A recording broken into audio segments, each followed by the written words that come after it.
Hi everybody, today we'll talk about how to fix or how to solve your Duolingo app.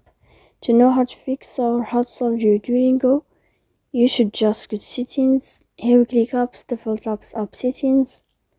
After that you will enter or you will click on Duolingo app. Here in this page, we click on first stop and you click OK. Then you will enter to the window of storage. Here we click clear cache. Don't click clear data because that can cause you errors in your app. And in the end, you can turn off your phone, you can wait a moment and you can turn on your phone again. So please don't forget to support us by like and subscribe. See you next time in another video, and thank you for your attention and your watching. Goodbye.